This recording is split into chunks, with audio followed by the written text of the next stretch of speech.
గతంలో రైతులకు మాట ఇచ్చినట్టుగా ఆ ఇచ్చిన మాట కట్టుబడి ఇవాళ ఈ రైతు సదస్సుకు విచ్చేసినారు.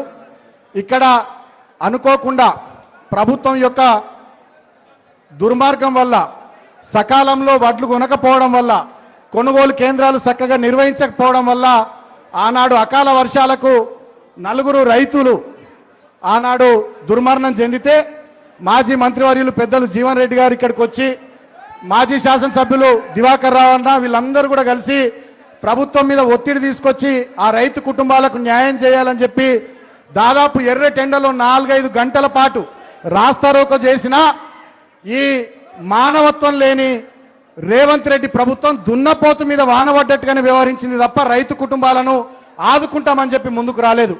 అప్పుడు వరంగల్లో రైతు గర్జన సభలో ఉన్న అన్న కేటీఆర్ గారికి ఈ విషయం మన వాళ్ళు తెలియజేస్తే ఈ రాక్షస ప్రభుత్వం ఈ కర్కశ ప్రభుత్వం రైతులను పట్టించుకోకుండా మనం ఇవాళ రైతు పార్టీగా రైతు బాంధవుడు కేసీఆర్ నాయకత్వంలో పనిచేస్తున్న పార్టీగా ఆ రైతు కుటుంబాలను స్వయంగా నేను ఆదుకుంటా, నేనొచ్చి ఆ కుటుంబాలకు అండగా నిలబడతా అని చెప్పి ఆనాడు కేటీఆర్ అన్న మాట ఇచ్చిండు. ఇచ్చిన మాట కట్టుబడి ఇవాళ ఇక్కడికి వచ్చినందుకు గట్టిగా మనం అందరం చప్పట్లతోని అన్నగారికి హృదయపూర్వకంగా కృతజ్ఞతలు తెలియజేద్దాం.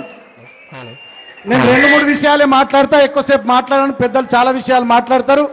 మీ అందరికి కూడా తెలిసి వాళ్ళ ఏం జరుగుతూ ఉందో రాష్ట్రంలో. రేవంత్ రెడ్డి లేచినా పన్నా ఉన్నా కిందికి చూసినా మీదికి చూసినా పక్కకు చూసినా ఆయనకు కేటీఆర్ అని కనబడుతున్నాడు తప్ప ఇంకొకరు కనబడతలేరు.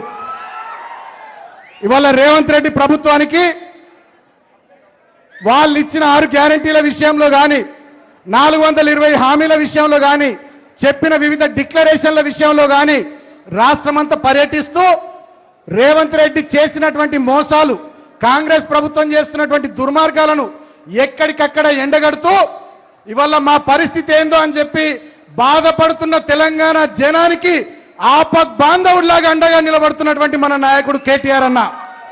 మొన్న మీరు చూసిర్రు వరంగల్లో రైతు డిక్లరేషన్ పేరిట కాంగ్రెస్ మోసం చేస్తే రైతుల పక్షాన అక్కడ నిలబడి గర్జించిండన్న. సంవత్సరానికి 2 లక్షల ఉద్యోగాలని చెప్పి నిరుద్యోగులను మోసం చేస్తే మొన్ననే సరూర్ నగర్ లో నిరుద్యోగుల గర్జన పెట్టి రేవంత్ రెడ్డి సర్కార్ మీద సమరశంకం పూరించిండు మన కేటీఆర్ అన్న.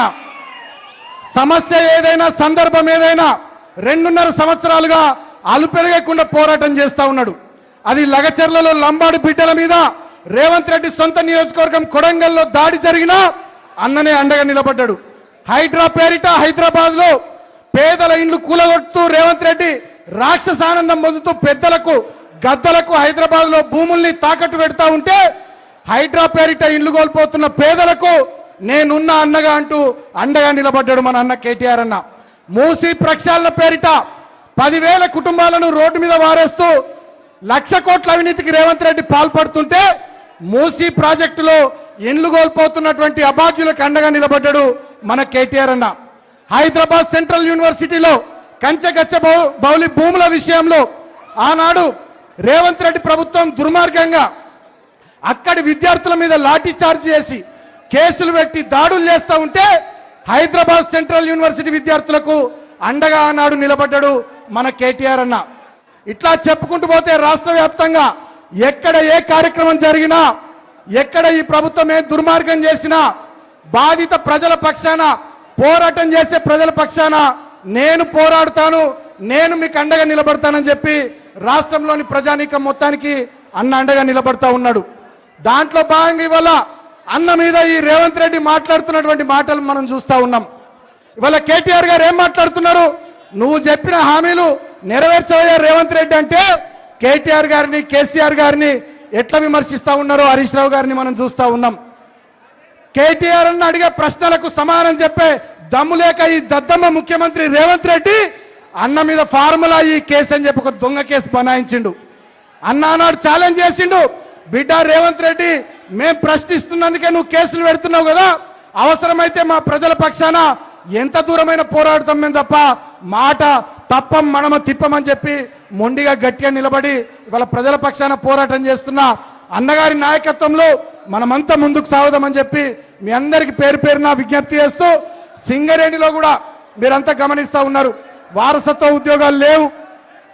మెడికల్ బోర్డు లేదు, డిపెండెంట్ ఎంప్లాయ్మెంట్ గతంలో మనం ఇచ్చిన వాటి మీద విజిలెన్స్ ఎంక్వైరీ చేసిర్రు. దాని మీద కూడా త్వరలో ఈ ప్రాంతంలో అన్న సింగరేణి పోరుబాటలో భాగంగా కూడా పర్యటిస్తా అని చెప్పి మాటిచ్చిండు. ఒకవైపు రైతుల కోసం, ఇంకోవైపు సింగరేణి కార్మికుల కోసం, మరోవైపు రాష్ట్రంలోని నిరుద్యోగుల కోసం, అణగారిన వర్గాలు ఎస్సీలు, ఎస్టీలు, బీసీలు, మైనారిటీలు, రైతులు, కార్మికులు ఏ వర్గానికి ఏ ఇబ్బంది వచ్చినా నేను పోరాడతానని చెప్పి పోరాటంలో మనకన్నా ముందుంటున్నాడు మనన్న కేటీఆర్ అన్న. వారి నాయకత్వంలో గట్టిగా పోరాడదాం. పోరాడితే పోయేదేం లేదు. పిట్టల దొర రేవంత్ రెడ్డి ప్రభుత్వం తప్ప, తుపాకీ రాముడు రేవంత్ రెడ్డి ప్రభుత్వం తప్ప పోరాడితే పోయేదేం లేదు. మన హక్కుల కోసం ఎన్ని కేసులు పెట్టినా, ఎంత నిర్బంధం పెట్టినా మనం పోరాడదామని చెప్పి మీ అందరికీ కూడా తెలియజేస్తూ మళ్ళొక్కసారి ఈ రైతు సదస్సుకు విచ్చేసిన కేటీఆర్ అన్నకు గట్టిగా చప్పట్లతోని మనం హృదయపూర్వకంగా కృతజ్ఞతలు తెలియజేస్తూ మీ అందరి దగ్గర సెలవు. జై తెలంగాణ.